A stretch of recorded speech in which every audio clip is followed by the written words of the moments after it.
They say that you should never meet your heroes for fear of being let down. But why don't they say never listen to what your heroes say about God? Because one minute you can think Hugh Jackman is an absolute legend, and then next, well, see for yourself.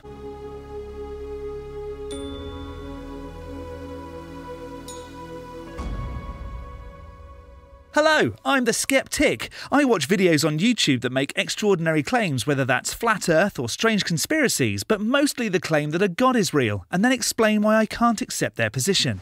Before we get into today's video, please do subscribe, hit that bell notification to be alerted for my next video, and drop a like. That would be incredible. In this God Squad video, T&H, a YouTube channel with over 300,000 subscribers, put together a video with one of my all-time favourite actors, Hugh Jackman.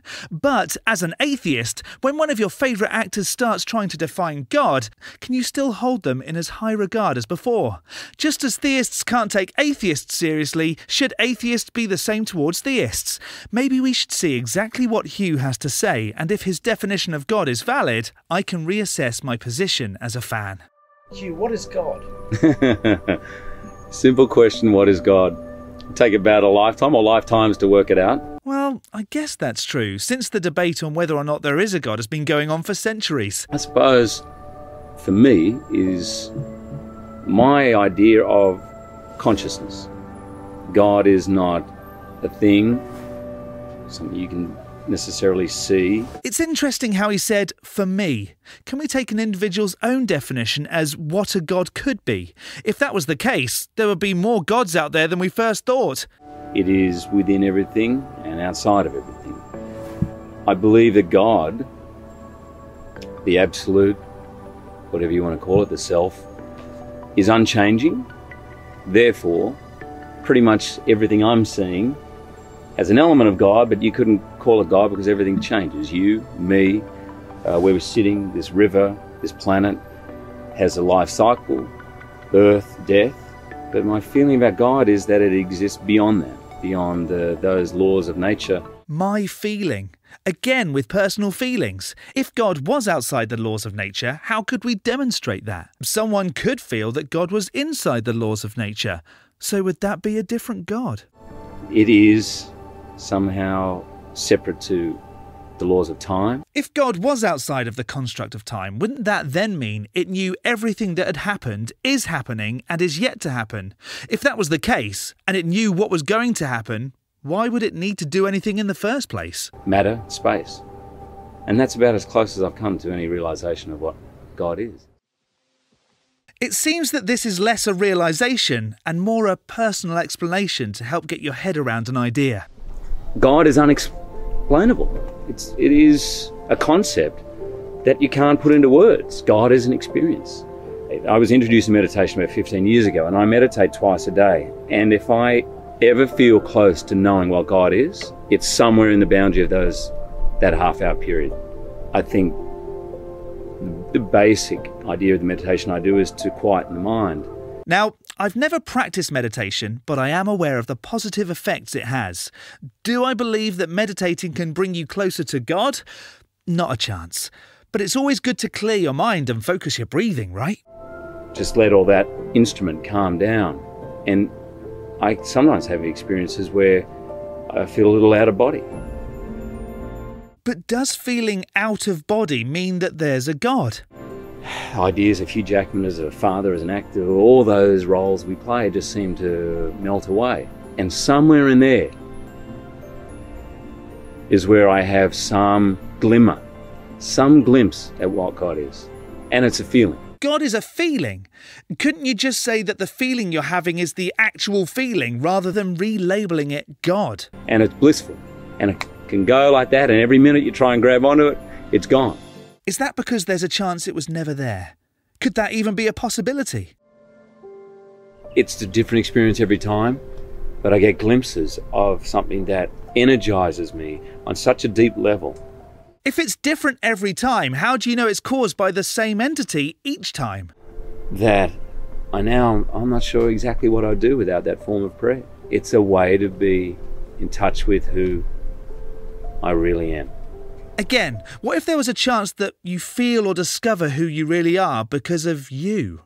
Why does it have to be a third party making you feel that way? Much of our life, our experience of this body, of being in this creation, is of duality. That in fact there is an interviewer, an interviewee. There is a man and a man, or a man, woman. There's night and day. There's life, death, pain, pleasure. The world exists in this duality. I'm sitting here talking through this body to you, and the camera is seeing a form talking. And there is God within this whole entity. Because of duality, there's a God. But that doesn't even make sense. And outside of it, that exists beyond the words I'm saying, beyond the actions I'm using, beyond the space. There is something linking all of us. That to me is God. Why does something have to link us in this sense? Can't we all be part of the universe, and that to you is the universe? Why do we have to keep relabeling things? The most potent examples I've had of that being connected beyond my physical form, or beyond to someone I love or know or hate, is in the theatre. And I've probably had 3 or 4 times where I've heard many actors describe it. So wait, is it 3 or 4 times, or many times? Because 3 people feeling something doesn't mean that the thing they felt is real. Could they be wrong? It's almost a slightly out-of-body experience. But you can stand on stage with 2,000 strangers and feel like you know them intimately and they know you intimately, and feel completely safe. I actually have stood on stage after performances and had standing ovations to thousands of people. It's an overwhelming experience. But I've never linked that to a God, merely to people being appreciative of a good job. So how would we jump from adoration and appreciation of something visually and audibly appealing to, God did that? Oh, for goodness sake, you put in hours of work, train hard for months, give it your best shot. At no point does God learn lines for you or learn choreographed routines, so why would you give credit to something that did no work? Unless, of course, you can demonstrate it helped you do all those things, in which case, carry on. You can open up your heart, and they're opening their heart, and you're completely connected. Connected in the sense that they're watching you do a great job.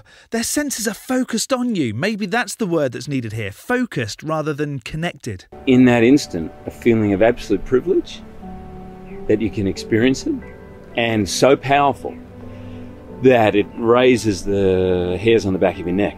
And here's the frustrating thing about it. You can't make it happen. You can try your heart out. You can be the most dedicated actor of all time, and you can always do good shows, but of all the shows I've ever done, the years of being on stage, probably only 3 or 4 times have I really felt it. And it's a pure blessing.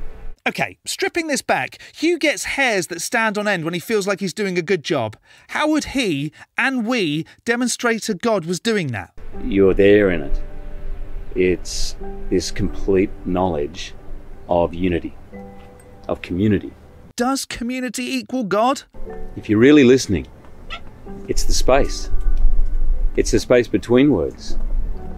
If you listen to great music, the greatest composers, I think, understood the space between the notes. And when you feel that, it's so uplifting. It's amazing. And we can get so focused on listening really hard and listening to the music that you forget.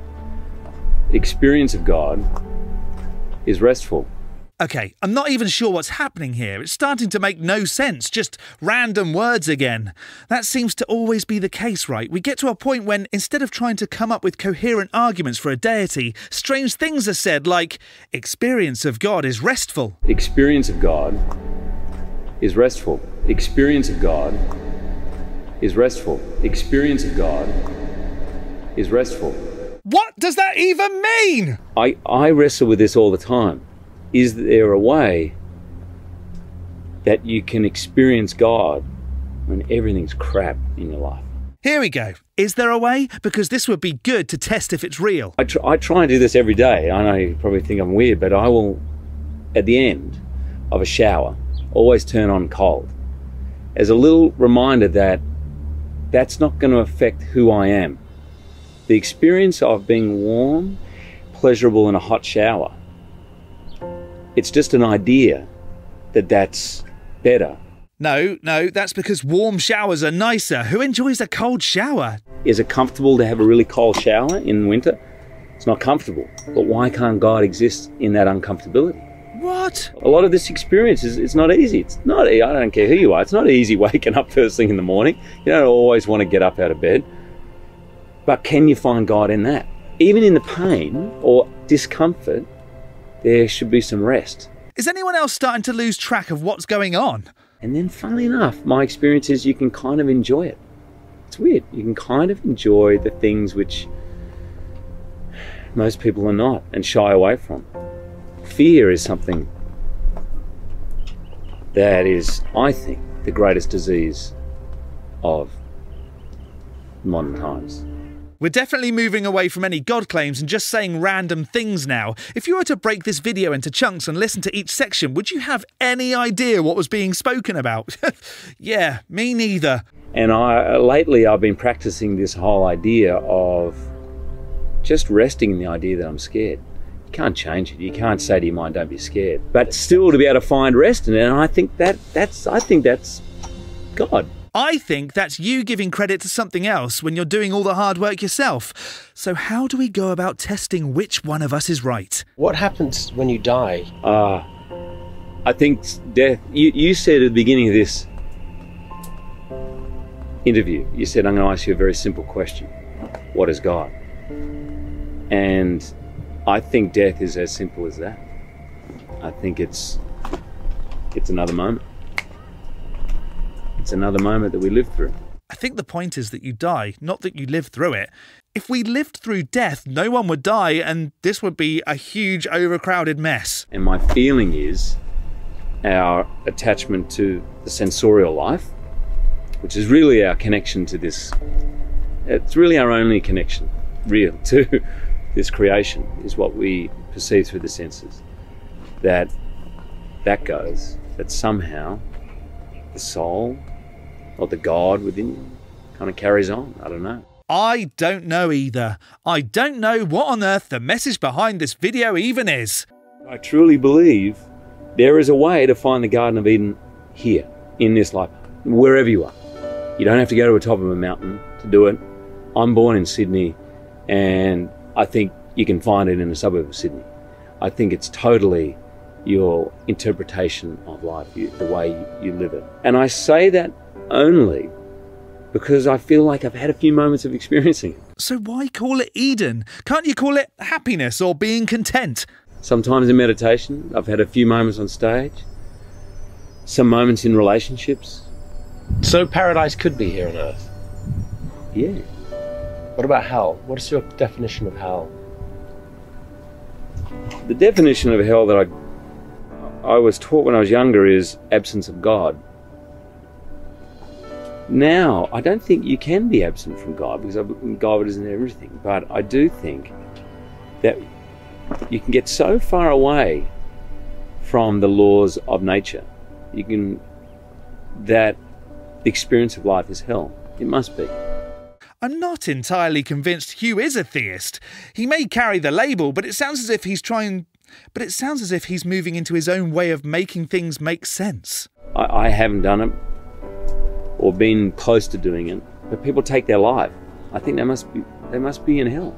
My feeling of heaven on earth is always realizing that we are by nature truth, consciousness, and bliss. That is actually our nature. It doesn't mean that you won't go through pain, but within painful or hard times, there can be an experience of bliss. Why can't we love our own life when it seems tragic? What is that? Why does that stop? And it's obviously to do with attachment. You can watch a play and you can be crying watching it and absolutely love it. You can enjoy seeing family and friends that you haven't seen in a long time and cry with happiness. So what? And yet, if it was your own life, it could be to the point where you want to kill yourself. And that's because you're attached to it. Whereas when you watch a play, you're not attached to it. You just fully can enjoy the fullness of being human, the human experience. You can enjoy it. I think for me that's hopefully the secret. Well, I guess we won't find out how we can tell God is within us today. Maybe next time. But have my feelings changed towards Hugh Jackman? Nah, he's just trying to make sense of things and, as a regular human, fills the gaps with supernatural stuff that makes him feel better. Do you get frustrated when your favourite celebrity talks about faith? Let me know in the section below. But at least I can skep-tick Hugh Jackman on the list as a pretty decent guy. Don't forget to hit the like button and subscribe if you haven't already. From me, the Skep-Tick, stay safe, keep thinking logically and ask questions. Skepticism is the first step towards truth. I'll see you next Saturday.